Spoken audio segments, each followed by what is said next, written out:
All is one reflections, everyone. I am Priestess Olaia Ifa Shabi, and we are here for Siren's Lounge tonight. We are covering the Sacred Womb, Part 2, Womb Wellness, and Doulas. So before I get started, I'm going to go ahead and send a couple alerts out. Make sure people are tuning in. So give me a few moments and we will go ahead and get started. Just give me a couple minutes. When you enter in the chat, go ahead and drop a mermaid and let me know you're here. Let us know where you're from. And we will get started in just a moment. All is one, Priestess Omisika. All is one, Priestess Oridapo.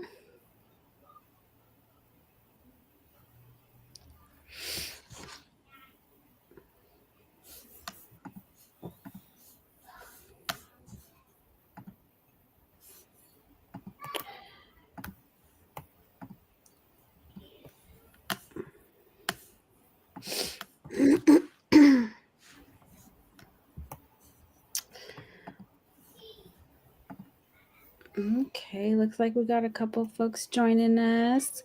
Go ahead and drop a mermaid when you enter the chat. Let us know where you're coming from, where you're at tonight.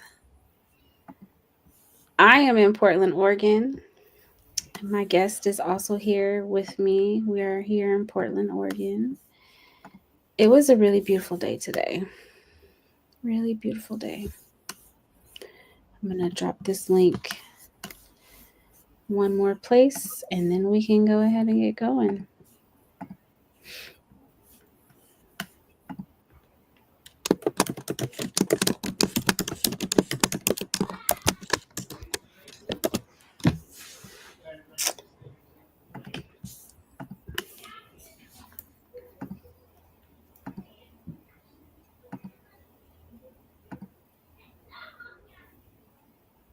Okay. Plantation, Florida.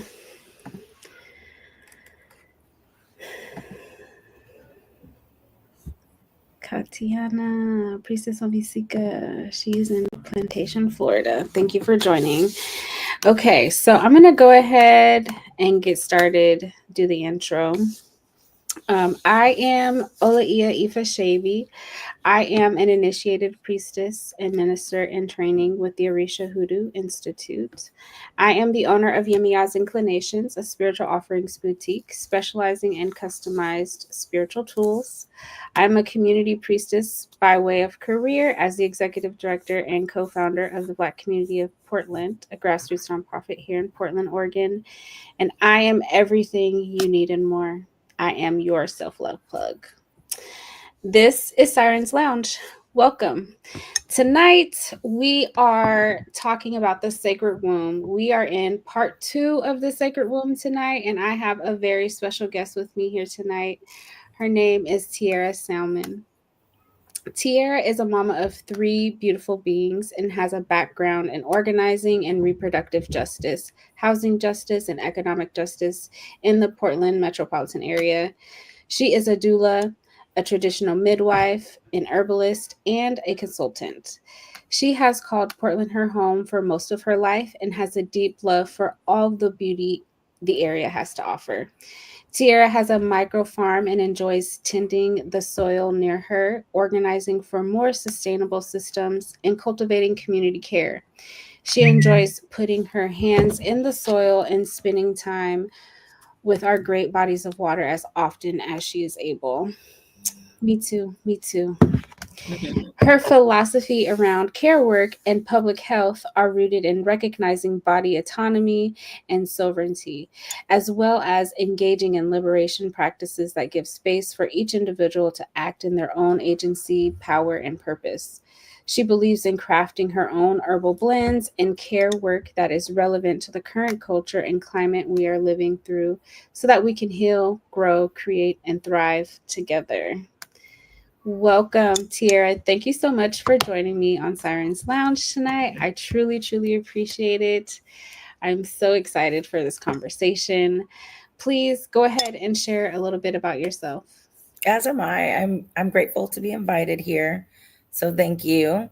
You just shared a little bit about me. I was led into this work as a friend, a sister, and then a young mom. I started getting the call to birth when I was 14. A girlfriend that was teen mom and needed support. And then I had my first at 16, and have done, no matter what kind of work I was doing, my friends always called me to their birth. So it was a really natural process. I didn't get this initial, call from the heavens. I got a call on the phone from my friends to come to their births. So that's what brought me into birth work, and what brought me into working with herbs was being a single mom. I didn't have the money to buy a bunch of products for my clients, so I started growing them. Definitely. I have been a proud recipient of some of your homegrown herbs. I remember I was in desperate need of some comfrey, and you were like, I have some comfrey. And I was like, yes.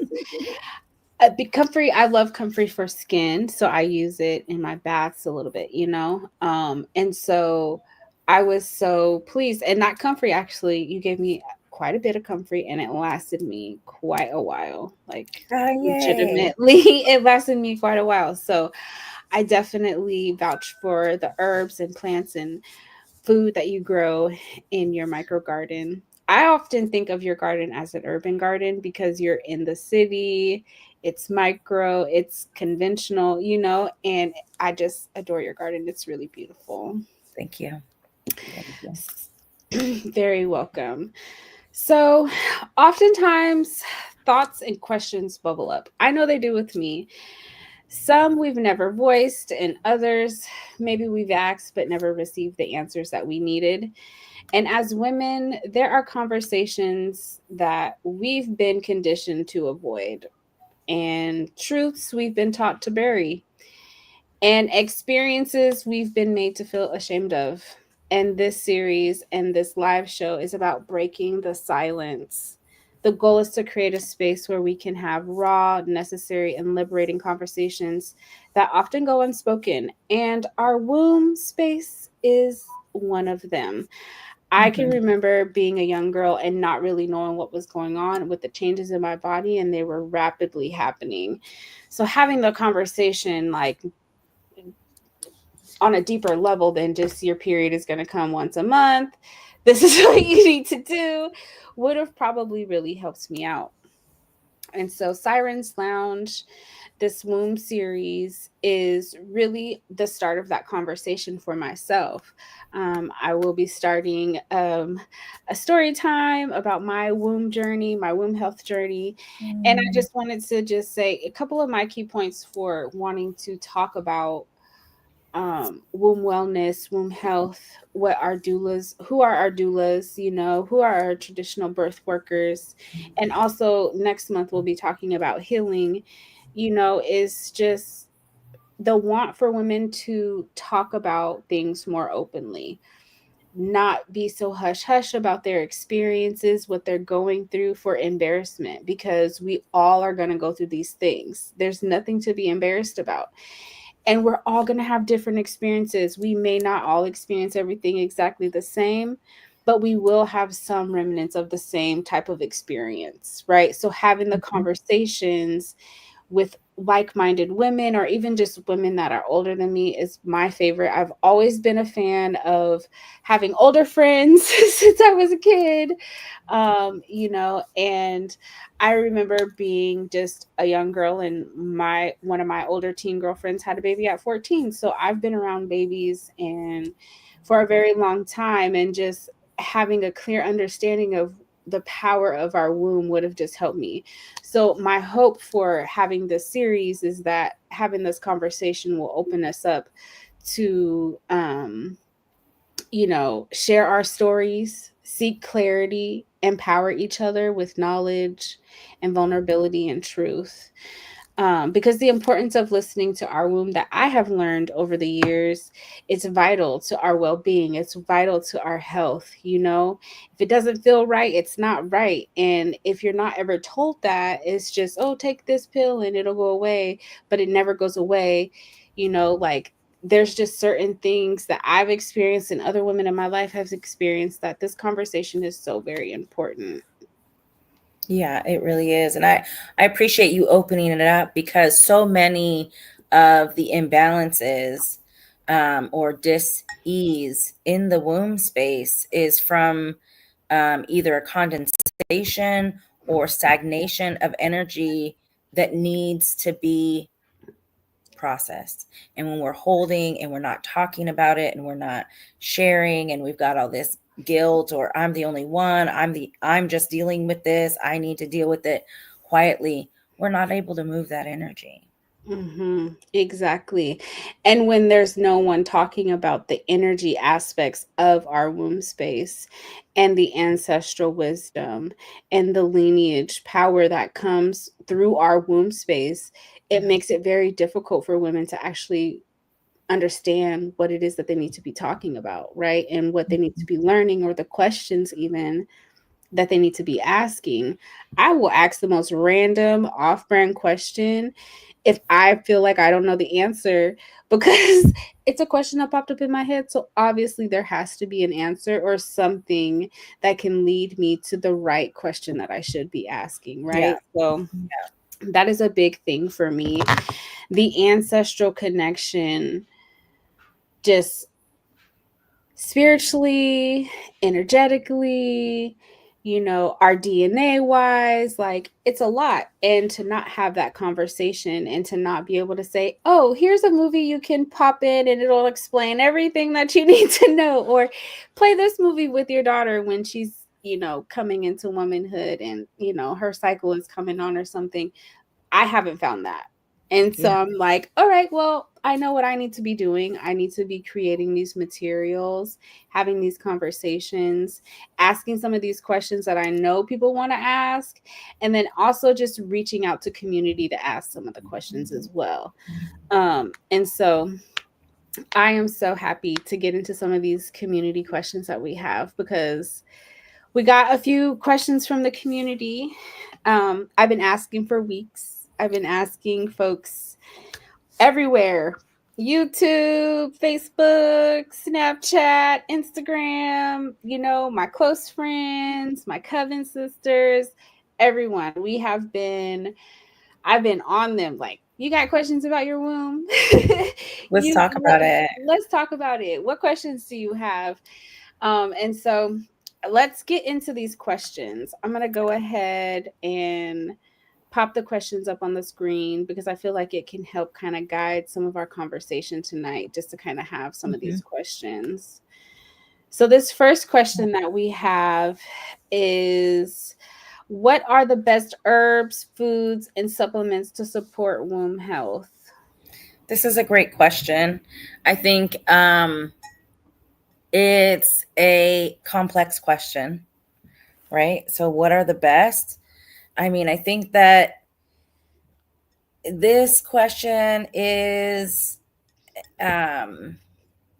there's a wide variety of herbs and foods and supplements that are great for womb health. I think right off the bat, some of the first herbs that come to my mind are things that are going to tonify the womb.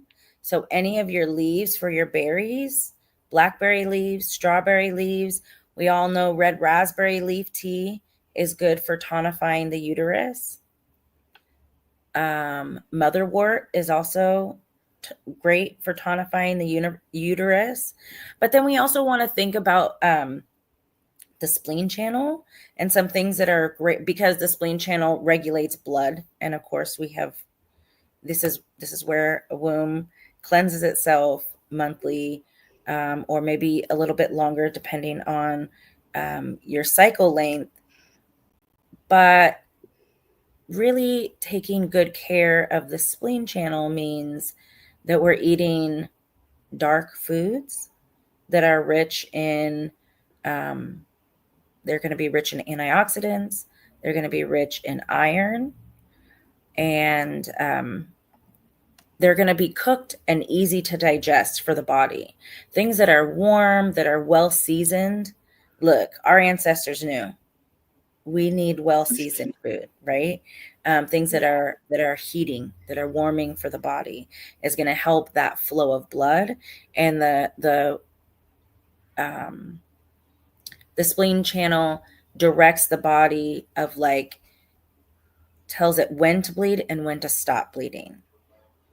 So eating a diet that's going to be high in, like, purple foods, dark green foods, red foods, like foods that are rich in color and then well seasoned, with good warming spices. I see a question in the chat. What does tonifying mean? So just like when we tone our muscles, though, that is going to tone the uterus muscle. The uterus is actually like the strongest muscle in a woman's body. And so if it's very strong, when you have your cycle, it's going to have really healthy contractions and release pattern, so that you're going to have less cramps, but it's going to be really effective at releasing the blood and the lining that it needs to shed for that cycle. The other supplement that I would say is really good for womb health, really overall, but including womb health, is magnesium. A lot of us are depleted of magnesium. Our telephones, actually, the Wi-Fi bubble leaches magnesium from our bodies. So most people are magnesium deficient, and it works on that, like, contraction release pattern for all of our muscles, including our soft tissue muscles, like the womb and the heart. I think here we also want to talk about that womb-heart connection, like staying open. One way that I tend to that womb-heart connection with herbs is yoni steaming. And when we're yoni steaming, we're manifesting and we're meditating from that root chakra place and allowing our heart, ourselves, our intuition, our ori, to be open to receive from that really grounded place. Ashe, I am an huge advocate for yoni steaming, because yoni steaming, I have essentially managed to minimize my endometriosis symptoms that I have from yoni steaming, just creating my own blends. And so I'm a huge advocate for yoni steaming being a key holistic healing method for women when it comes to our wombs. And I am just so happy that you brought that up, because it is a thing. Like, I have had a really difficult time in Portland actually getting women to want to yoni steam. Yeah. And I don't know why they are, apprehensive for steaming. But I've managed to bring some women over, to the light side, and just pairing it with rituals. Definitely do a lot of heart chakra work, a lot of root work, a lot of sacral and solar plexus work, to be honest, when I'm doing my yoni steaming. And I'm actually sitting in my little yoni steaming space tonight. Okay. So in my little 2-bedroom apartment, I have a designated space for my self-love and for my yoni steaming. And so I'm very happy that you brought yoni steaming to the surface in this conversation, because it is definitely a key, like, healing method that we can use to not only, like, introduce these herbs and healing remedies to our body, but also just to connect on a deeper level to the divine within, right? To having our heart and our heart and our ori be in sync and in one. So yes, thank you. I love that. Let's go ahead and get to this next question. Okay. What are some natural ways? Oh, sorry. Go ahead. No, go ahead. What are some natural ways a woman can increase fertility especially if she does not use modern day technology? So this is a fantastic question. I love this question. Um, we as a people are seeing more and more challenges with fertility because of environmental toxins, things that are in our food, um, our lifestyle in general. We're so, because of the economy, we're so go, go, go, hustle, hustle, hustle, that people have a harder time slowing down and resting in the way that their body really needs them to, in order for their cycle to do what it needs to do, for their autonomic nervous system to rest and relax. And Black women in particular have a constant onslaught of, even if it's in very low doses, cortisol, which cortisol is, um, it is a hormone that needs to be made from other hormones. And one of the hormones that it steals, or that it uses to be made, is progesterone. Progesterone is very important for our fertility. It's one of the reasons why we see an increased rate of miscarriage and low birth weight, early um, premature births in our community, because the rate of progesterone is lowered because the influx of cortisol is higher for us. So I That's love this very question. interesting. Yes. This is not just about herbs. This is about our care practices, our rest practices. How are we soothing our nervous system? Can you get some breathing in? Can you go for your walk? Can you reserve, even if it's 10 minutes a day, just for you? Can you take some time to say, can you say no? Can you say no? And we got to say no. This is important. It's being able to set boundaries so that we reserve energy for ourselves. Absolutely. As far as some natural ways to increase fertility, oh my gosh, this could be such a deep question. Um, you want to be making sure to get good antioxidants in your body. So again, all of those berries, all of those dark fruits and vegetables, you want to be, or also adding, yes, set those boundaries. Set those boundaries. Boundaries are really important. And that also means boundaries for ourselves around what our routines look like. Are we making sure to pour into our temple? What are we pouring into our temple, and how much? And, it doesn't take a ton of time or money to just slow down and be intentional, not only with the foods that we eat, but the messages that we take in, the messages we take in from others, the messages we take in from ourselves. Self-love. Again, I'm going to come back to the yoni steams. There are herbs specifically that you can use to help increase your fertility.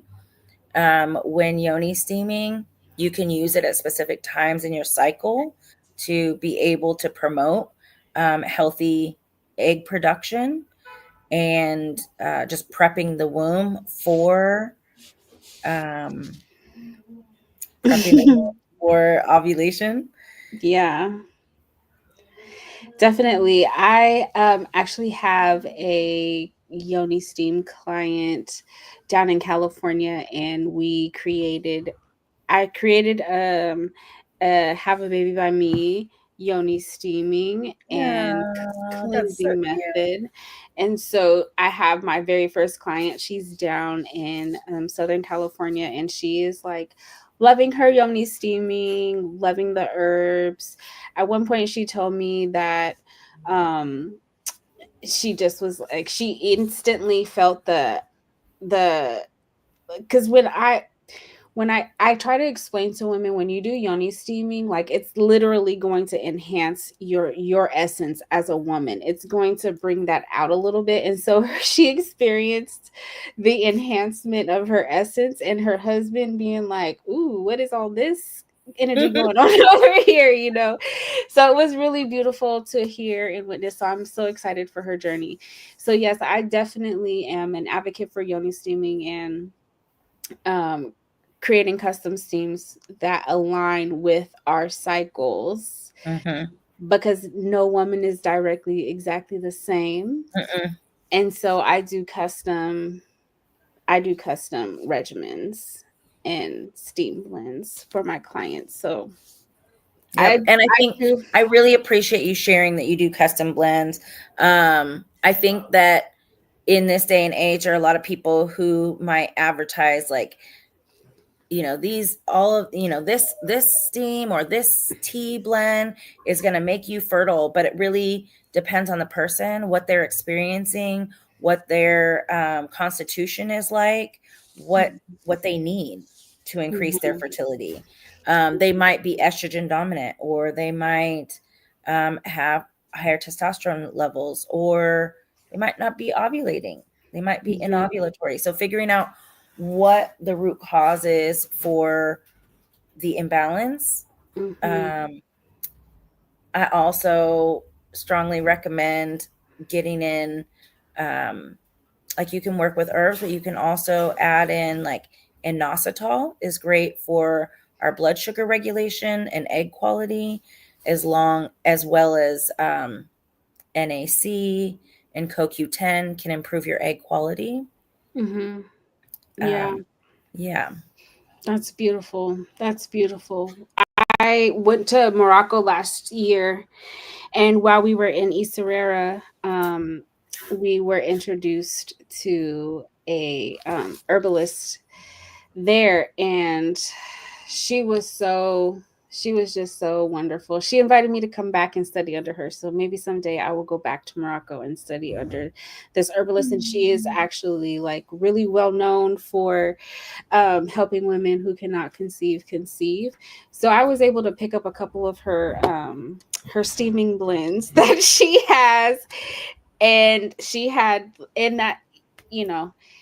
So yes, yoni steaming to increase your fertility, but I would just say be cautious and ask what the herbs are. And Hmm. really ask your doctor when you're going in and having these labs and having these tests run exactly what that really means. They're Hmm. going to doctor talk you down to where you're Yeah. not going to be able to understand what it is that that means. And big pharma's medicine may not be helping, because really you could be taking this herb to do what big pharma is not going to do for you. So labs, testing, procedures, ask all the questions so that you can not only have you know, your medical guidance, but you can also have some holistic ways to kind of teeter out what you're actually missing. Right. Why I do the And custom steams. what I've found is that herbs are more effective for me. That Western medication can often be just like too strong. I have a lot of side effects. It doesn't feel like it works for me, or like I have these, like I said, random side effects. And so I think, there's that ancestral connection that you talked about earlier, understanding and knowing what's going on in your body, and Mhm, then asking your ori, what do I need?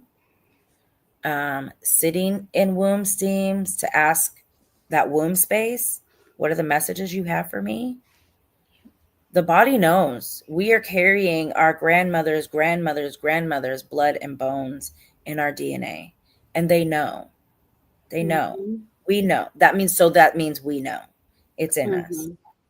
And It's in just us. being We able to don't like, need. Yeah, I was just gonna say we don't need the doctors all the time. I have a naturopath doctor. I will take my blood labs from my regular doctor to my naturopath and be like, this is what they gave me, this is what they told me, and this is what my goals are. And it's yeah. always, I'm always switching up my eating habits, subtracting foods. One food I'm really having a difficult time with getting rid of is mushrooms. But like, Oh, I love mushrooms. I love No. mushrooms.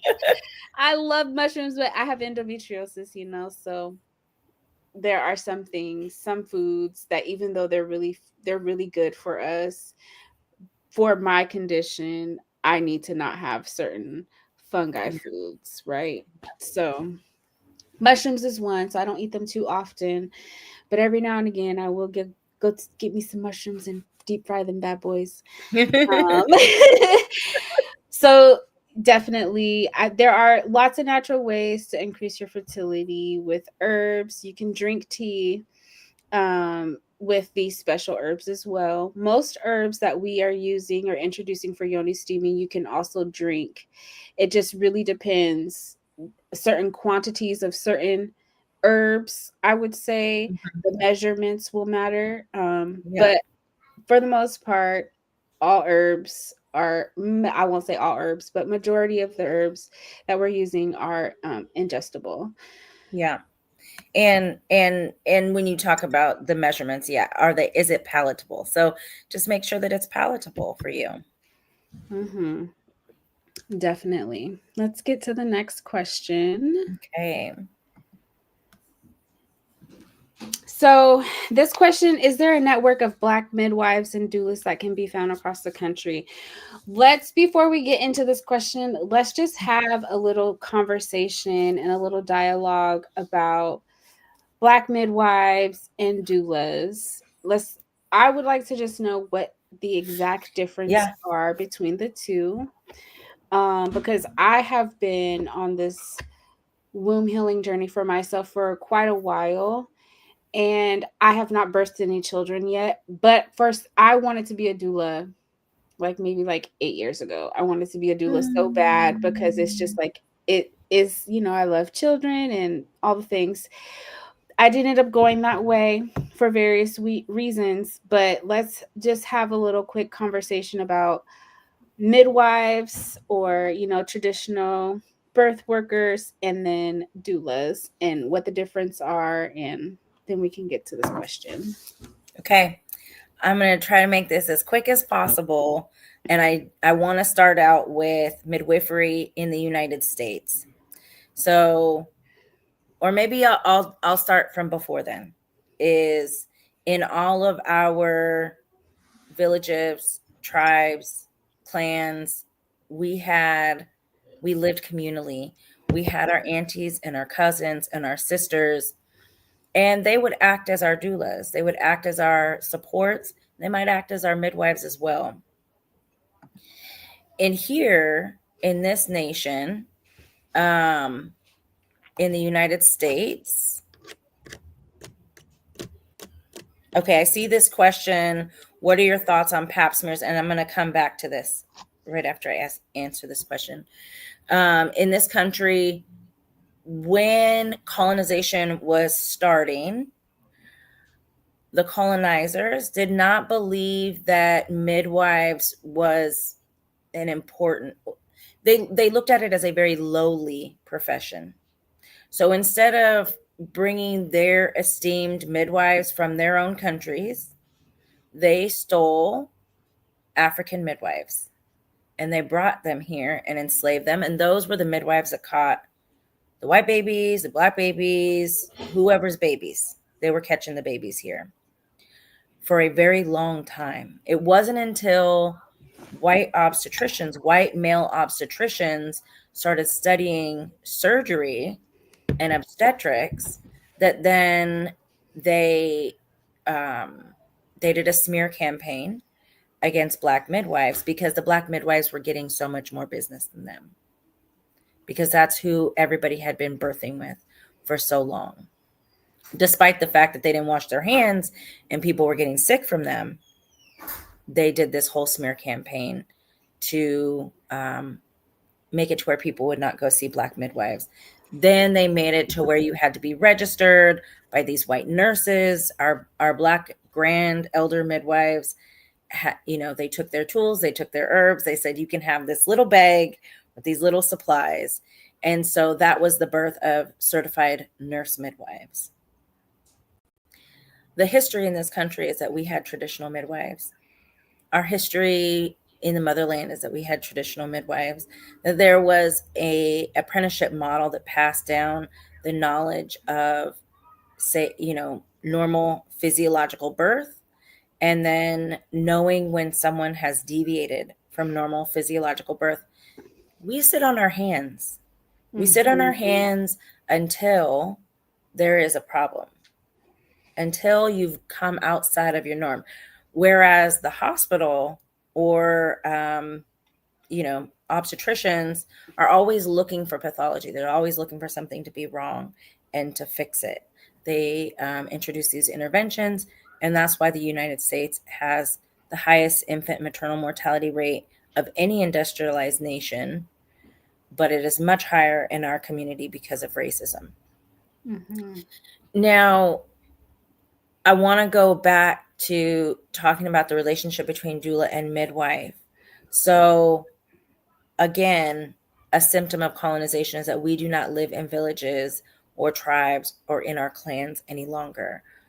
Most people do not have, and because of the way that the economy is set up, we don't have access to our aunties and our grandmas and our mamas and our sisters to come and care for us when we are getting ready to have our baby and after. So that's where the profession of doulas was created. Was that we needed, I always tell people I'm basically a professional sister. So I'm both. I'm trained as both a doula and a midwife. And when somebody hires me as their doula, they're hiring me as a professional sister to come and cheer you on, to rub your back, to feed you, to give you the emotional and physical support that you need. Whisper sweet nothings in your ear when you think that there's no way you could go any further. And as a midwife, because I'm also a midwife, my role is to keep an eye on all of your vitals. Are your vitals stable? And are they around your baseline? So people have different baselines, right? This is one of the reasons why we use so many interventions in the hospital, is that they don't have time to really know each individual's baseline. But midwives spend a lot more time with you. They're going to spend like a whole hour in an appointment with you, getting to know your eating habits, how you cope with stress, what's going on in your life, and then doing counseling around understanding your labs, your ultrasounds, your vitals, and then doing counseling around keeping you low risk for better birth outcomes. And our out-of-hospital midwives have like a 2% cesarean rate, whereas the hospitals can have 30 or 40% cesarean rates. That makes a lot of sense. I have a friend here in town, and she just gave birth to the most beautiful little chocolate baby boy. And this is her second at-home birth. And she had 2 births in the hospital, and now she's had 2 births at home. And she's just like, if I would have known, I would have birthed all my babies at home, and I would have had a doula for all my babies. Yeah.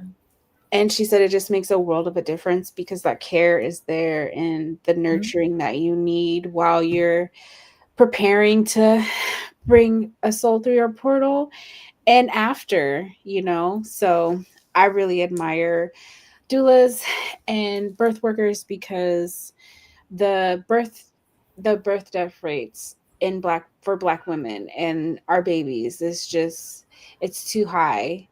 And I just wish that we could all have a doula when we get pregnant, like as soon as you're like, okay, I just found out I'm pregnant. First appointment, the doctor says, do you want a doula or do you want a midwife? Like, I just feel like that should be a given, Yeah. It shouldn't be whether you have appropriate insurance or not. Yeah. Yeah. Agreed. And that's one of the roles that I play is as a doula liaison at a nonprofit in the Portland metro area, PNFF. We pair folks with culturally specific doulas and at no cost to them. So whether you are, there's folks that qualify for OHP, and then there are also folks that have private insurance that they're just in that balance of like, I got just enough to pay my bills, but not anything else. And so we serve both communities, That's folks that beautiful. are in that area. That's beautiful. So is there a network of Black midwives and doulas that can be found across the country? There is. So the System Midwife Directory is a list of Black Black midwives, and there are a lot of and Black doulas across the country. And I can put this in the chat, the link to that. Let me see. And then I'll put it on the screen. Okay.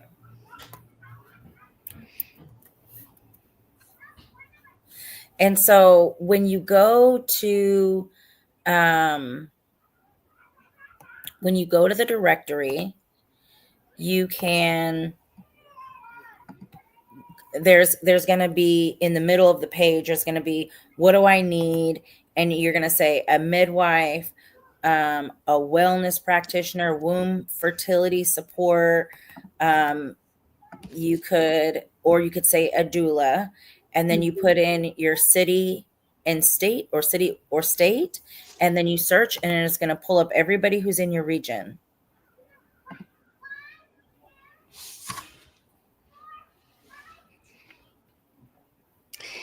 That is beautiful. Everyone, if you are expecting, just had a baby and need some postpartum support, if you have any friends or relatives who are expecting, give them this link so they can get them a midwife or a doula or whatever they have in their area, but so that they can have some added birth support. Yeah. Thank you for that. Let's get to this next question. Is there a natural remedy for recurring bacteria vaginosis? This is such a good question. I think that it really depends on what's causing it. You might want to look at your diet. I've actually struggled with reoccurring BV before in the past. And my issue was that my partner's pH was throwing my pH off. And my doctor said, my naturopath said, why don't you try doing like a high dose of vitamin C right after you have sex? Because we are naturally more acidic, and they are more base. Their secretions, their semen is more base. And so when we're able to take in that vitamin C, for me, when I took in that vitamin C, it leveled out my body's pH. So I didn't have a reaction. And you're right. Yes, it could be the partner. Some other things that you can do are there are specific herbs like rosemary, oregano. Another good one for BV is mugwort, like wormwood. These are all really good for cleansing, and they're antimicrobial that you might want to mix into your yoni steam herbs. Garlic. A lot of people use garlic where you're like using it like a tampon, where you just slide it up in there. Listen, don't poke holes. Don't poke holes. Don't put holes in the garlic, okay? It's gonna be burnt. It's gonna be hot. Yeah, but garlic is actually very spicy. It took me a little bit to actually learn that. It's a natural antibiotic when I'm cooking, and it's actually very spicy. So if you are going to try the garlic method, do not poke holes in it. Don't poke holes in it. Your yoni might be hot. Hot like fire, okay? Yeah. So I for my yoni steams, I've been using mugwort and rosemary are the two that I use for. I have a client who has recurring BV, And I'm encouraging my client to steam while they're not like on their actual cycle, to kind of Yeah. really get that medicine in there, because just one session isn't going to do it if you're yoni steaming. But I Yeah. also agree with changing your diet, or actually, I never heard of the vitamin C thing, so Mhm. that's really kind of good to hear. But I'm a big fan of changing the diet. Yeah. And increasing hydration. Like, Water intake, are you really condensed in your body? mm-hmm. You want to make sure that you're well hydrating, and people will stick a clove of it anywhere, Jordan. And yeah, mugwort and rosemary. Oregano too is really well known for that like antimicrobial property. Mm-hmm. You can put those in your yoni steam. All of those, like lavender is also really good. Yep. Rose is astringent and is going to be cleansing as well. Mm-hmm. Those are Mm-hmm. all good herbs to add. And drink your bitters. Drink your bitters. Yes. I haven't gotten to the bitter stage yet. Bitters can be But hard. Bitters I can be I hard. They did don't actually taste good. do a parasite cleanse once with some bitters. Me and my Mhm. partner, we just kind of, and it's a taste for sure. It's for sure a taste, but yeah, the bitters, change your diet, high water intake, rosemary, mugwort, rose, lavender, all really great herbs.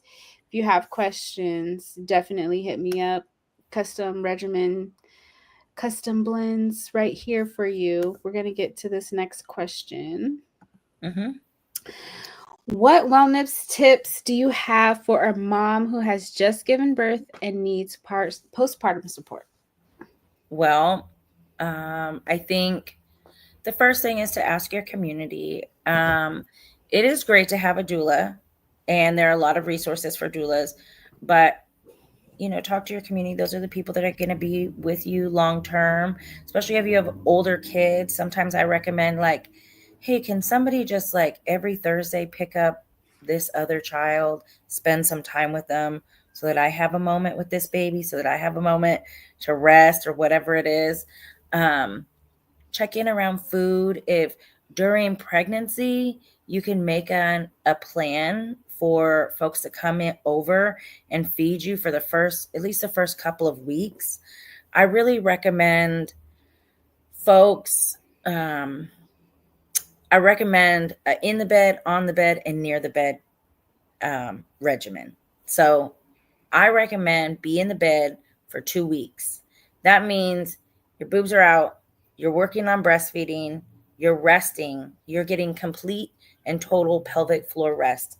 Not only because it's going to slow up your bleeding, and you just pushed a gigantic thing in comparison to your anatomy out of it, Mm-hmm. um, but this is going to prevent uterine prolapse, bladder prolapse, uterine, or not uterine, but incontinence in your wisdom years later on in your life. It's not normal for people to pee on themselves when they sneeze and they laugh, but this happens when you give birth and you haven't had a chance to rest, have pelvic rest. So complete pelvic rest for 2 weeks. On the bed means you're getting up for the next 2 weeks, and you're moving around a little bit, but you're not taking on any major chores. You're not going to Target. We ain't going to Target anyways. We're boycotting Target, but you're not going to IKEA. You're not going to Costco. These are not big, long walks. You're going out, and the moment you start bleeding, you're coming right back home and you're resting, putting your feet up. And then 2 weeks near the bed is, again, now you might be picking up little chores, going out into community a little bit more, but sparingly. And if your bleeding picks up, it's time to go rest. Now, in community, there's a number of resources here in the Portland metro area. We have For postpartum doulas, we have PNFF where I work, and we have Community Doula Alliance, as well as Sacred Roots, which was like Big Mama first all Black doula resource for our community that we don't charge, that you can get connected with a doula. So Sacred Roots is an offshoot of Black Parent Initiative, Community Doula Alliance, and Portland New Family Fund all have doulas that you can be matched with and get postpartum doula support. I strongly recommend folks to look in their area for a postpartum doula. This isn't a person who's going to come around and just be all up in your business, but they're going to draw your bath for you, make food for you, help with laundry, maybe do the dishes. If you just need, some of the postpartum doula work that I've done is I've got a client who can't get to her doctor's appointments because she's got a baby and she's got this other little one and she just can't focus. And sometimes that looks like a postpartum doula going to your appointment with you, hanging out with kids in the lobby, and you get to have your appointment. It's really important that moms still are being poured into. So that could be a doctor's appointment or massage or acupuncture or pelvic floor therapy. If you've got some stuff going on, if you are leaking pee or you've got pelvic pressure, look into a pelvic floor therapist as well. I've had pelvic floor therapy, y'all, and I don't have no children. It doesn't hurt. I promise. And it actually, you can just learn a couple things about the anatomy of your reproductive system and also just gaining control of the muscles in your reproductive system is really what it's about, and really how you can stop that incontinence and like the dribbling of the pee, the unwanted pee. You can definitely do that. I recently just had to have my pelvic floor muscles examined. Okay. I've been dealing with endometriosis probably my whole entire life. And I am a 40-year-old woman with no children and on the journey to get there. And I definitely had to have my pelvic floor muscles examined, and it definitely was different. But at the end of the day, I just was paying attention to the sensations and the things that I was feeling to be able to identify different parts within my anatomy to really be able to say, oh, this is what it is. It's this area. It's this muscle. So it definitely can do some good if you are having any type of issues. Pelvic floor therapy. I'm glad you talk about pre like whether it's preconception or you're just a woman. You're just a person with a womb, right? Not just, but you are a person with a womb. Mm-hmm. And so many people have PCOS or endometriosis, adenomyosis, polyps or fibroids. And I've had a mixture of a combination of things myself and gone to pelvic floor therapists. And not only is it your pelvic floor that you're feeling relief when you get pelvic floor therapy, but our pelvic floor is really like the thing that controls what happens above and below. You might notice your knee pain goes away, or your upper back or your neck pain goes away, or you have more mobility in your spine by treating that pelvic floor. So, highly recommend pelvic floor therapist. Yes, and the first time I saw a pelvic floor therapist, they had these little cylinder things. I was like, I am not using that, and it really was to help me control my muscles. Mm-hmm. But the reason why I didn't want to use it is because it wasn't rounded; it was flat, so it wasn't it wasn't really made for my vagina specifically. Yeah. I don't know about everybody else, but I'll speak for myself. And what that introduced me to was yoni eggs. Mm-hmm. Yoni eggs can also be used to help tone our pelvic floor and muscles and our vaginal canal as well. So there are so many different methods that we can use to like just have good womb health like for ourselves. Okay, let's get to this next question because we still got a couple left. Okay. What are the best herbs for PCOS if I want to have a baby? This is a good question. Again, like there's ovulatory, there's like some folks are inovulatory and some are not. So it depends. It really depends on the person, how much of what you're going to do. But, and then there are symptoms like very painful periods. PCOS impacts our blood sugar regulation. So oftentimes the doctor will put you on, it's a diabetes medication. I forget what it's called. Is it metformin? Yes, metformin. So Mm-hmm. some things that you can do are support blood sugar regulation, include adaptogenic herbs, because you really want to help your autonomic nervous system. And then herbs that deal with pain and hormonal imbalance. With PCOS, we may see estrogen dominance, more testosterone in the body than we need, and low progesterone, which can impact our cycle. So some things that are helpful for blood sugar regulation, I already talked about inositol, which is also going to help with egg quality. And then cinnamon is great for blood sugar regulation. I would say not just like cinnamon on your food, but like a cinnamon tincture, strong. Some adaptogenic herbs to help your autonomic nervous system and like calm down the cortisol so that you're supporting your progesterone function, are ashwagandha. Tulsi is a really yummy and delicious adaptogen. The ginsengs, shatavari are good. Herbs for pain. One of my children struggles with PCOS, and she has such painful periods that sometimes she's like throwing up or just like crying, writhing in pain. Some Okay. herbs that are good for the pain are black cohosh, motherwort, cramp bark. Mm-hmm. Bee balm is another one that I grow that's good for that. And now this mix of herbs is going to be bitter and nasty tasting. So what I do is I mix those spices in there like a chai.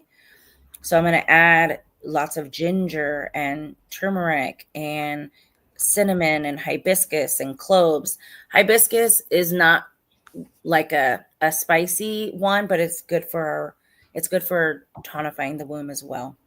Mm-hmm. So it's going to help with pain, as well as like you may want to add in one of those tonifying herbs like raspberry leaves or blackberry leaves or strawberry leaves.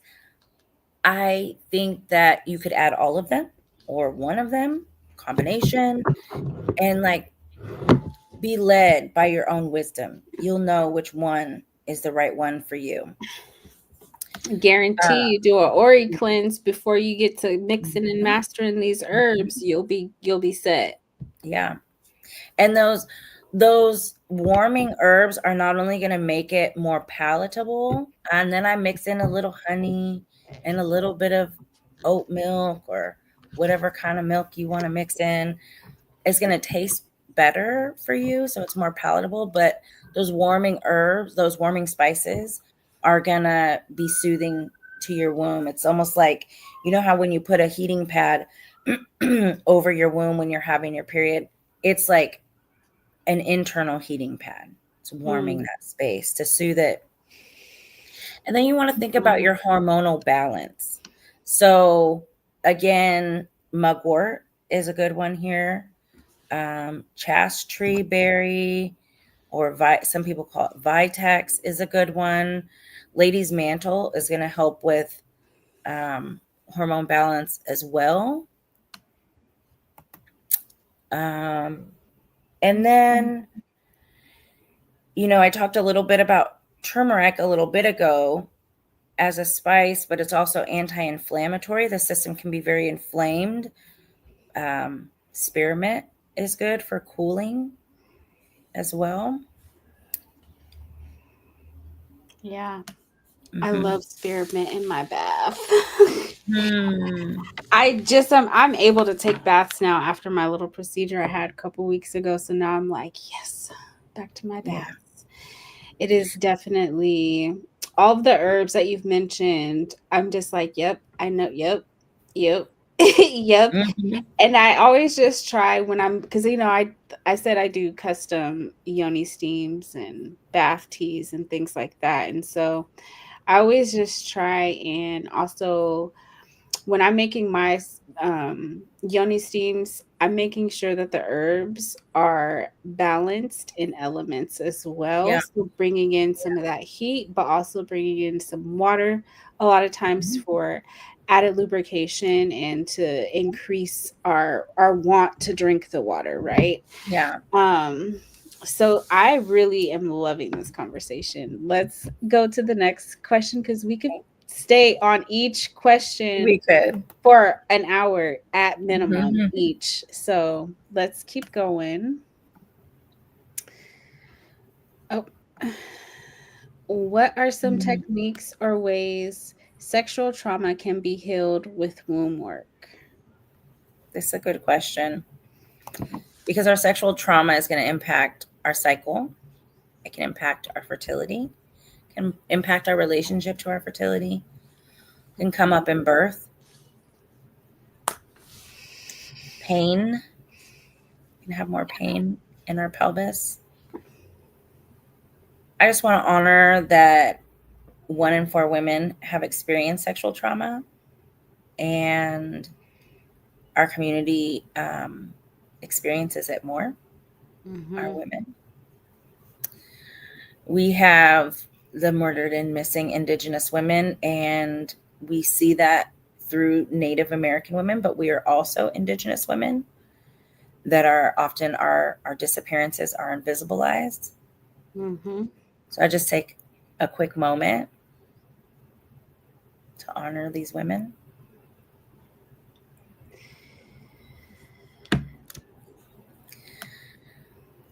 I think we have to take pause and we have to listen to our wombs. Oftentimes, when we have had womb trauma because of um, sexual trauma, we are quick to want to be okay and want to be, strong. And um, oftentimes we don't report and we may not talk about it, and it's going to spill out in other ways. So taking pause and being with. One, I'm gonna come back to yoni steaming, but I'm gonna talk about other people being part of the healing as well. Mm-hmm. But I'm gonna go back to yoni steaming here, and I'm a survivor. I'm a victor of sexual trauma, and something that has worked well for me, a modality or I guess technique with yoni steaming is doing a guided meditation where I'm cleansing my womb and meeting my great grandmothers, my great mothers. Mm-hmm.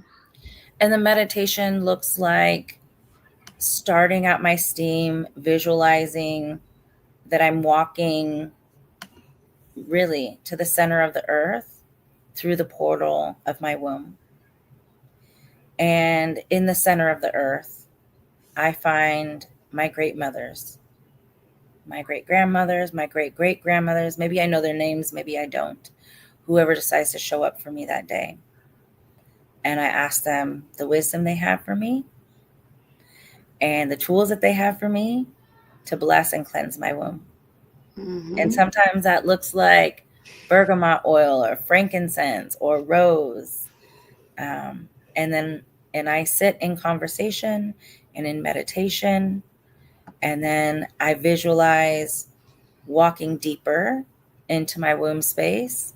And now I'm really visualizing my own uterus. And I'm washing the walls, and I'm lighting incense, and I might be putting on music and dancing and opening up the curtains and bringing in light, Mm-hmm. bringing in joy, and raising the vibration.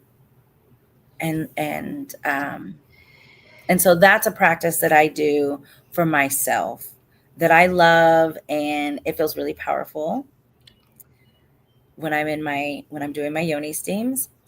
But I also think that it's really important to be able to have healthy yeses and nos. Again, I'm going to come back to that boundary conversation, and having practitioners, body work practitioners that are trauma informed. So I have had both pelvic floor therapists and acupuncturists that are like very trauma informed, consent based. And with every step of everything that they do, they ask for consent. Vetting your practitioners and making sure that your practitioners work on consent basis allows you to learn where your no's are, allows you to say, oh, well, isn't that something they were going to do anyways? Sure, but you get a choice, right? And we get to give consent or refuse consent. It's something that I do with my own clients. If I know that they have a history and they have a hard time with boundaries, I'll have them close their eyes, and we all have like our energetic bubble, right? Mm-hmm. And I tell them, I have them close their eyes, and I tell them, when you can feel me coming into your energetic bubble, say stop. Say no, stop. Just as a practice in setting a healthy boundary in a safe place, in a safe way. They know I'm not going to cross this boundary, but it allows them to get in relationship with their energetic space. Mm-hmm. And with their eyes closed, I could be here and they can say stop, and they feel it, right? We feel when people are entering into our energetic space. Mm-hmm. Um, and Especially you can I oftentimes feel like you really can feel when people are entering into your space if they don't have authorization like at all. Like if you don't yeah, know them, you don't yeah. know their name, you don't know why they're here, you don't know who they're with, and you're in a Let Karen space be where right they here too close to feel. me in the line. You No, did not for have real. I'm permission. like, What are you what's doing there? going on? Right. Yeah, I've definitely been like, can you take 5 steps back, please? In the stores here, it's really Mm-hmm. crazy. We have that, Mm-hmm. the people here are, yeah, they're a different type of Entitled to breed. space that we get to own our own energetic space, and Yes, I and definitely. set boundaries. The last thing I'm going to talk about is trauma healing, trauma work. EMDR is a very powerful modality, and you can, it's best if you have a practitioner, but there are some things that you can look up online where it's like rapid eye movement or tapping from left to right in connection with some of these like deeper triggers, where you don't have to tell the whole story and re-traumatize the system by telling the whole story. But at the end of the EMDR session, it feels like a thorn has just been plucked out. The thing that used to trigger you about that trauma is gone. The story still exists. Your truth is still there, but you're not impacted by the trigger any longer. Mhm. I also like to I've had a few clients who are, healing in a healing space from, maybe having a bad relationship, some sexual trauma, or, just having a really difficult time and it being reflected in how they feel about themselves in their womb space. Yeah. I really like to use pine to do that I love sexual trauma pine. cleansing, and I will add it to steam sometimes, or if it's like so severe, I will just literally just do a whole pine steam. And I Mm-hmm. definitely, when I'm doing any type of yoni steams for any type of sexual trauma or anything along those lines, we are doing a meditation before we get on the yoni steam pot, and we're focusing on our root, because focusing on our root is going to also help us to know like what are some of those underlying issues that we maybe haven't been talking about, in addition to what we've experienced, right? Because Yeah. that could also relate to just like conversations not having been had, things being swept under the rug, whatever the situation may be. So I definitely, my yoni steam clients, they get the works when it comes to the trauma piece and like healing through that. And I do a lot of I like to do smudging beforehand as well. Mm-hmm. And divinations. Divinations are a big thing for me in my practice and with my clients, Mm-hmm. especially my yoni steam clients. And the reason why I feel like I maybe have a hard time is because everything that I'm doing has intentions. Everything that we're doing, from the time that you come into the studio for the yoni steam to the time that you're leaving, has intention, has a purpose, and it has a meaning. And it can be a little bit much for people. But I definitely encourage anyone who has or is suffering from any type of sexual trauma to reach out to folks that you feel most comfortable with. There are some hotlines, I believe, that you can also reach out to if you just need someone to talk. If you just need someone to hear you can always hit me up as well. I will listen. I promise I will. Is there anything else you wanted to touch on this topic before we go to the next question?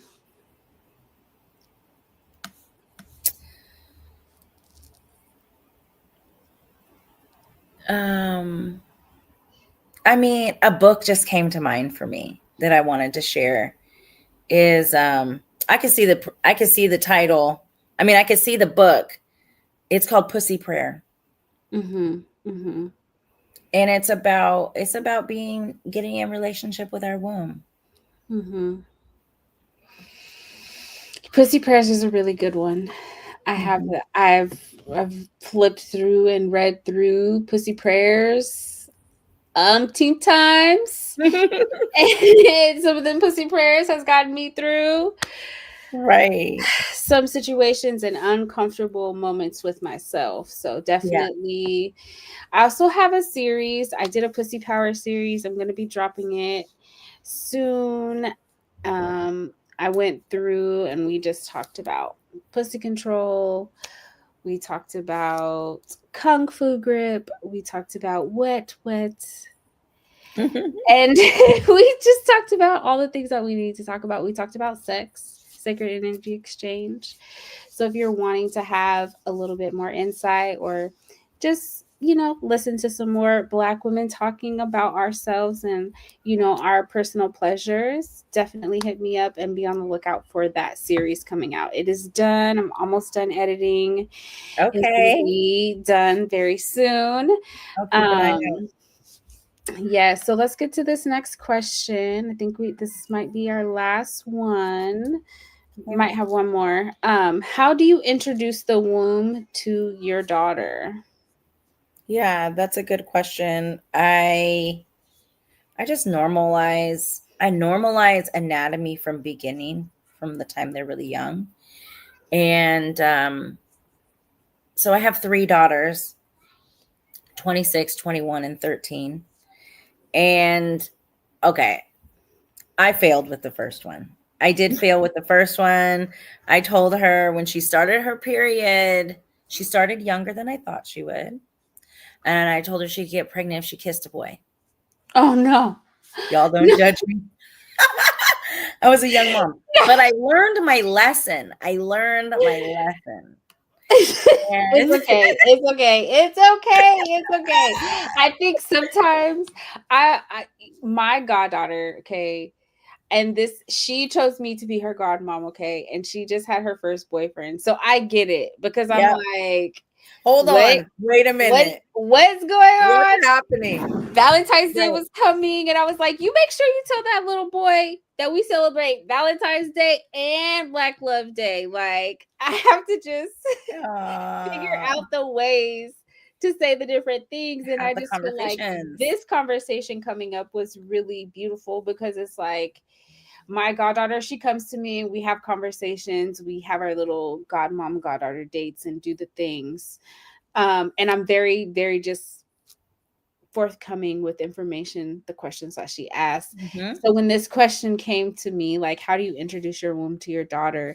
And it's such a loaded question because It is. it's so many things. It's not just Yep. the anatomy, it's not just what can be produced in the womb, it's Yep. also the energetic connections, that Yeah. ancestral wisdom, the divine feminine, the connection, you like through from our womb to our heart to our or read, like there's so many things.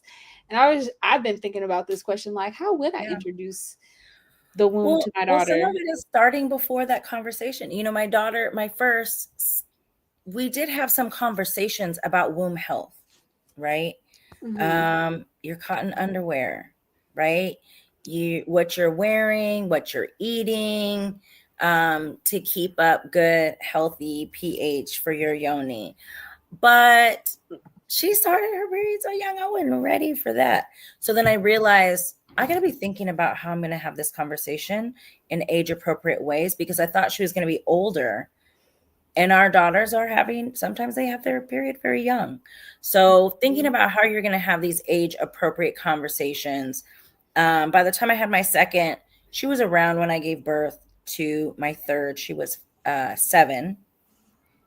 And so she got a lot of education around like, where do babies come from? Babies are inside the womb. They're held in the womb. By the time I had my third, and then her big sister was cycling and mom was cycling and she's aware of these things. And we're having these conversations on a regular basis that then by the time my youngest is like, 5, everybody's having their periods now.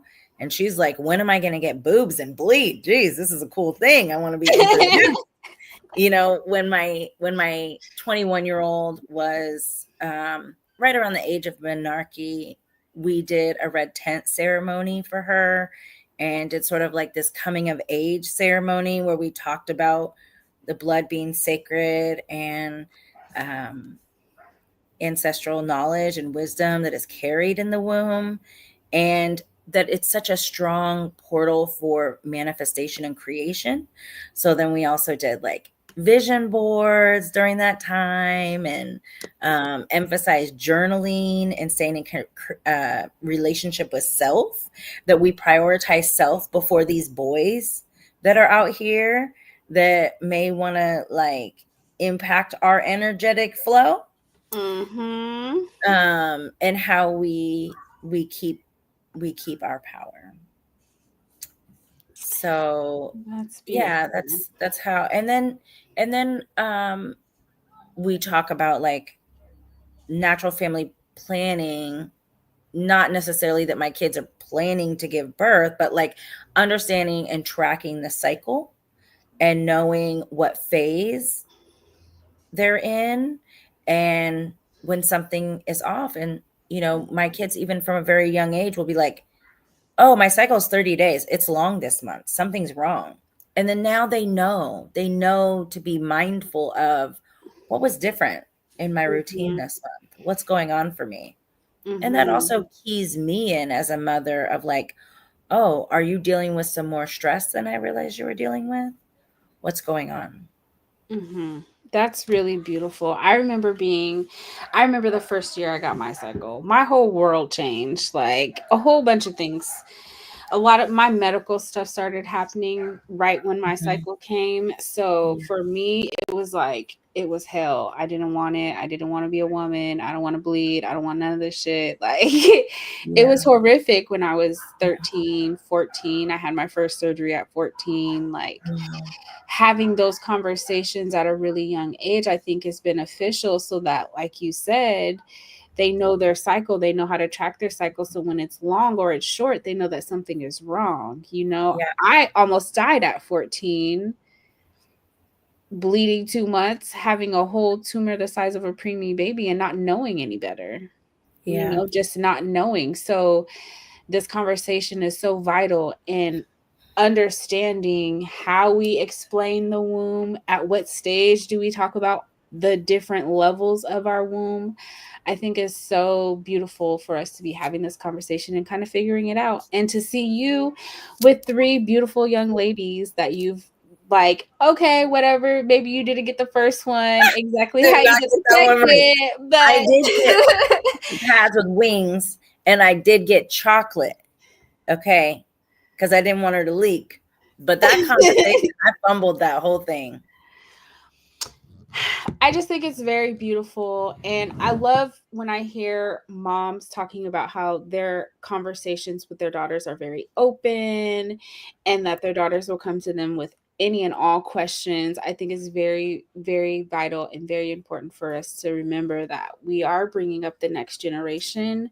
And also for myself, even though I have not birthed any children, I have children, I have little ones in my house, like I have children who love me and I love them. So it's important to me to know they come to me asking these questions, how I'm going to say it in a way that's appropriate, because I definitely don't have a filter all the time, So I think just starting with anatomy, I think is the best way from jump, when they're learning their body parts and exploring all of that and just being body positive and positive about our anatomy, right? Yeah. And just speaking life into our babies always in all stages, right? I think is also very important.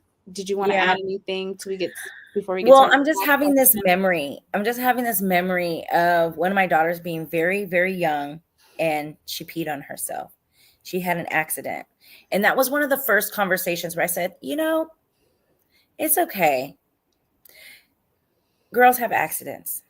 We have accidents sometimes. And right now, you peed. And later, it might be blood. Like, we have these things called periods. And then when you get really old, you might pee again. So it's okay. And we're just going to clean you up and get you some new panties, and you're going to be all right. Mm-hmm. But I think she looked at me like, what? There's going to be blood out my vagina. Listen, accidents happen. We're going to talk more about it later. Mm-hmm. You're going to be all right. Yeah. And you don't have to be. And I think, for me in that conversation, it was also around taking out the shame of the blood. Mm-hmm. Because we have a lot of shame around our blood. Yeah, there is a lot of shame around. I was embarrassed when I started my period. I started my period at school, so I wasn't ready. I wasn't prepared. It was a whole situation. I had some decent friends at the time who were just like, "Oh, let's crowd around her and make sure that she can get to the bathroom." So it was okay, but it still was embarrassing because I wasn't ready. I didn't have what I needed. I had to go to the freaking office to get what I needed. The whole situation, like, it was traumatizing. Yeah. It was so traumatizing. And then, I love now that women will free bleed. I've tried to free bleed like at home, but I just can't get down with how it feels for me. But like, I just love the freedom that we are having with our bodies now, and I feel like it will be more empowering for our young ladies that we're bringing up, for them to not have those moments of embarrassment or shame around actually becoming a woman and actually getting to the stage where you're about to have a period. So now all these extra things are about to start happening. Like, you gotta monitor all the things. I think that it's so important for there to be no shame around it, which is why these conversations are so vital, because having the conversation out loud and in the open is not something that traditionally happens. So it's important that we have these conversations and we can, like, watch this, especially for moms who maybe are just like, I can't do it. Watch this. Here, talk to Yummy Ya. Yummy Ya will help you. We need that. We need that. Yeah. The other thing that I did for my daughters, now that I think about it, is when they were like, their pits started smelling and I saw their little breast buds changing, I started putting together a little pack in their backpacks. It had little wipes, a new pair of underwear, pads, and some chocolate, because we need chocolate. We Okay. need chocolate always. We need chocolate. So that was something else that I remember I did, because like you, I started my period at school and it was so embarrassing and I was unprepared and I didn't know. But we recognize that our daughters are like, well, them pits are starting to smell. She's getting close. Girl. Put the deodorant on, you know? They don't know. Yes. They got to get into these new routines. Mm-hmm. But that was another opportunity to be able to share with them. Yeah. My girl squad, I introduced to them the Honey Pot brand. Mm-hmm. One of the girls was like, "Oh, I only use Honey Pots," and I was like, "Okay, girl." But just being able to introduce them to some Black owned, founded, herbal, sanitary products for us, made for us, by us. It was a beautiful moment. And so I think a couple of girls are only like, I only use Honey Pot now. But I had to tell them, because one girl was like, I started my period. And we like went to this field day where they do like all these field activities. And one of the girls like started her cycle. She's like, I don't have anything. Do you have anything? I was like, I only have Honey Pot, and they're herbal. So you're going to feel a little sensation down there. And she put it on, she used it. She's like, the sensation's not so bad. It feels a little cooling. I was like, yeah, it's supposed to calm down that whole area and make it easy for your flow to come and comfort you. She's like, I like this. So, having those moments with young ladies and being able to introduce them to natural products and ways of caring for themselves is very, very important to me. Yeah. All right, we got one more question, and then we are going to be done for the evening. So, what advice do you have for building a relationship with your womb?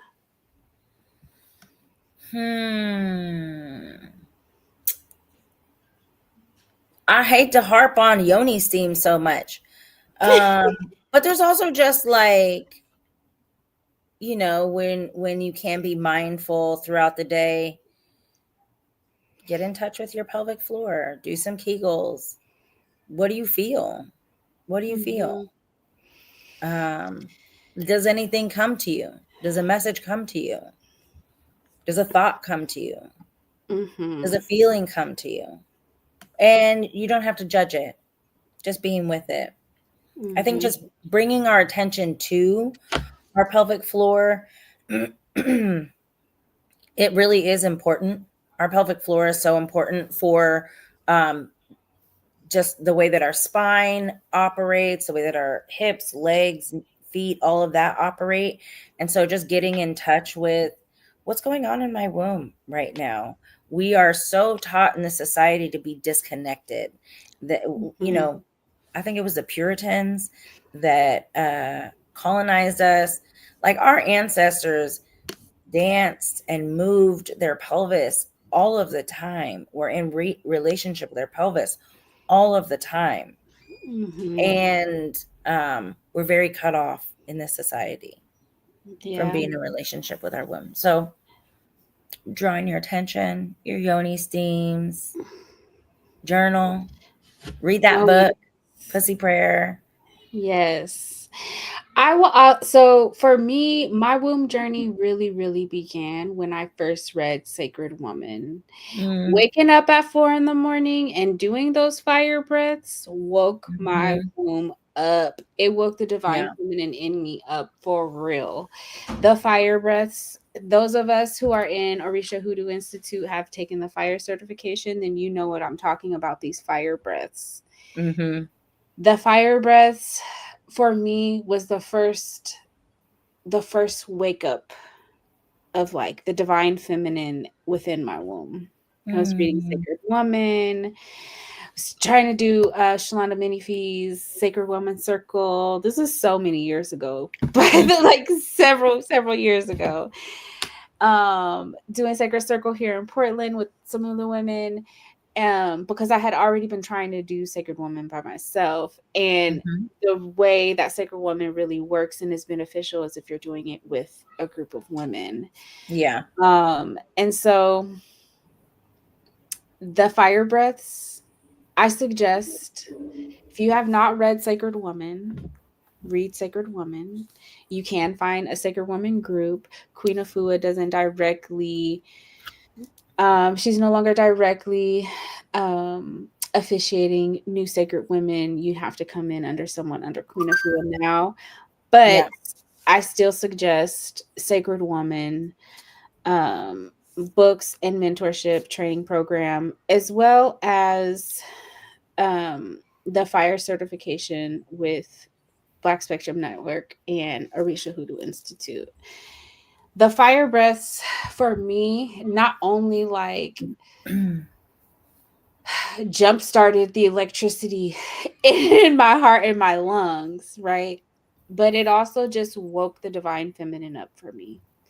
Mhm. And I felt the fluttering in my womb. That's how I knew it was like, hi, we're here. Because those fire breaths really just kind of, that electricity shot down to my womb and was like, oh, hi, I do Mhm. exist. Here I am. So it's been a long journey getting to know and understanding my womb, my divine feminine, and all of that energy. And I utilize breathing techniques right alongside meditation while I'm yoni steaming. And Mhm. it does everything that I needed to do. But I definitely agree with just sitting with yourself sometimes. Do some breaths, close your eyes, and recognize where you're feeling any type of sensation. Doesn't matter where it's at in your body, just recognize it, feel it. And then after you've processed, try and start pinpointing, okay, what was that sensation about? Maybe do a divination, talk to a doula or a midwife or someone who's very versed and educated and knowledgeable in our womb space. Or you could talk to me as well. I have 40 years of experience of dealing with my own personal womb space. So, definitely, when you're building the relationship with your womb, you want to take baths regularly. And if you don't have a shower for a bath, I'm sure there's a place where you can go and soak somewhere. It doesn't have to be a bath where you're like in there washing your body. You need to relax your body, relax your muscles, allow your body to relax in the warm water. It's not about taking a bath and washing yourself, it's about sitting in the water and allowing the water to be a conduit for you with your womb. Mhm. Mhm. Um, so, yes, do you have anything else you want to say for building a relationship with your womb?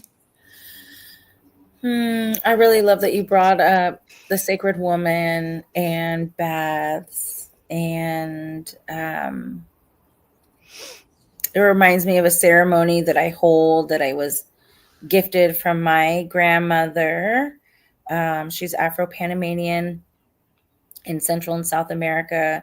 Um, some of our traditions were kept more intact from the motherland. And so, part of that starts out with a yoni steam, but then it goes into a limpia or a cleansing bath. And we practice this, we practice cleansing baths with my Elay practices cleansing baths as well, right? So maybe you're doing a white bath, but part of the ceremony that I do, I use an herbal bath or an herbal broom, excuse me, and I like beat the different parts of the body where the joints are actually portals where like energy can be released, given away unknowingly or knowingly, and then you can take on other energies that don't belong to you Mm-hmm. unknowingly that way. Or maybe you do know, maybe you have some sort of um, idea of you feel like you pick something up. Mm-hmm. But I take this I, herbal broom and then I hit these points 52 times, one for every week in the year. And are saying a prayer to call back the energy that has been released knowingly or unknowingly, and release Mm-hmm. that energy. And you can do this yourself. Like, you can go out and pick rosemary or rue or lavender, things that are strong, protective, and cleansing herbs, and beat these different parts of your own body with the broom and say your prayer. And I also want to, something we haven't mentioned is aligning your ceremony and ritual with the cycles of the moon. Like, we are Mm-hmm. very, just like the ocean, we're very connected to and impacted by the energies of the moon. So when the moon is full, this is a really good time to practice or involve ceremonies around release, because this is the part of the moon that is going to be starting to empty until we get to Mm-hmm. a new moon. And then around new moon is good time to set intentions, find out what kind of energies is this moon bringing with it. And then um, you can get really like specific around your intentions to work with the energy of the moon and your own goals in life that you want to manifest. Mm-hmm. Mm-hmm. I definitely agree. Moon water was one of my first. Every new moon, every full moon, I was making moon water. I say probably like 5 years ago. You catch me, I'd have every new moon and full moon water with spring water in a different jar enabled, because I would drink these waters and I would use these waters in my bath and all these things. And so I still use moon water. I definitely do. But being connected to the moon is so much deeper for me now. It's Yeah. way, way deeper. I don't think that so our world really understands how much the moon means to us.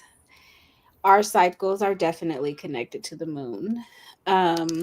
We know the cycles of womanhood and the cycles of the moon, they're linked up, as well as the times of day, right? And so I've considered myself in my afternoon time of my life, right? Like, I'm not exactly a mother yet, but yes, I'm in that stage.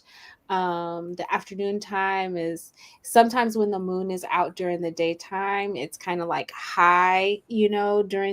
during noon. So that's kind of where I am. And when it comes to the moon, what I've done to expand my work with the moon directly is I've really actually started paying more attention to the waning and waxing cycles of the moon as well, to kind of do that Hmm. reflection piece and to Yeah. check in on the things I'm releasing and the things that I'm setting intentions for. Like, are there added things that I need to be doing? Is there something I need to stop doing if I'm feeling like, okay, I set this intention and the moon is growing and maybe things are not going my way?